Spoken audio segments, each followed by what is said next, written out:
இந்த கஸ்டமருடைய கதைய கேட்டா எனக்கே கண்ணு கலங்குது. என்னுடைய இத்தன வருஷம் சர்வீஸ் ஹிஸ்டரியிலேயே இதான் ஃபர்ஸ்ட் டைமா வண்டி வாங்குன 5வது நாளே போய் சர்வீஸ் பண்றேன். அதுக்கு என்ன காரணம் அப்டின்னா, இவங்க வண்டி வாங்குன இடம் தான். அதாவது இவங்க கேரளால அவங்க ஃபேமிலிய மீட் பண்றதுக்காக போயிருக்காங்க. ஸோ மீட் பண்ணிட்டு ரிட்டர்ன் வரும்போது ஒரு டாய் ஷாப் பார்த்து இந்த வண்டி புடிச்சதுனால இத செலக்ட் பண்ணி அங்கருந்து வாங்கிட்டு வந்தாங்க. அவங்க சொல்லக்கூடியது என்னன்னா, அங்க கடையில செக் பண்ணும்போது பெர்ஃபெக்ட்டா ஒர்க் ஆச்சு. பட் இங்க வந்ததுக்கப்புறம் வண்டி பிரஸ் பண்ணா கண்டிப்பா மூவ் ஆக மாட்டுது அப்டின்னு சொல்றாங்க. அதேபோல சார்ஜர்லயும் எனக்கு எப்பவுமே ரெட்ல தான் இருக்கு. அது கிரீன்லயே மாற மாட்டேங்குதுன்னு சொல்றாங்க. அதுக்கு மெயினான காரணம் என்ன அப்டின்னா, இந்த ஜீப்பு 12 வோல்ட் பேட்டரி இருக்க ஜீப்பு. ஆனா அவங்க குடுத்திருக்கிறது வெறும் 6 வோல்ட் இருக்க சார்ஜரு. அது எப்படி ஒரு பேட்டரிய ஃபுல்லா சார்ஜ் பண்ண முடியும்? சான்ஸே இல்ல. ஸோ அதனால தான் அந்த பேட்டரிக்கு வந்து பவர் போகல. சரி ஒருவேள சார்ஜர் தான் ப்ராப்ளம் அப்டின்னு சொல்லிட்டு நான் நம்மளுடைய 12 வோல்ட் சார்ஜர போட்டு பேட்டரிய பூஸ்ட் பண்ணி பார்த்தேன். ஸோ பூஸ்ட் பண்ணதுலயே கிளீனா தெரிஞ்சு போச்சு. பேட்டரியிலருந்து லிக்விட் வெளிய வருது.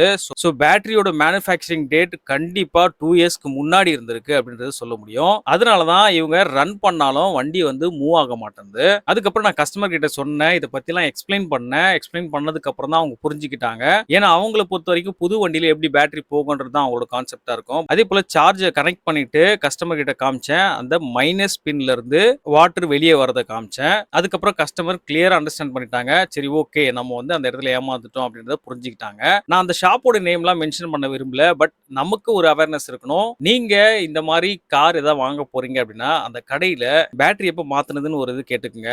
அதேபோல இது 12 வோல்ட் வண்டியா, இல்ல 6 வோல்ட் வண்டியா அப்படின்றத கேட்டுங்க.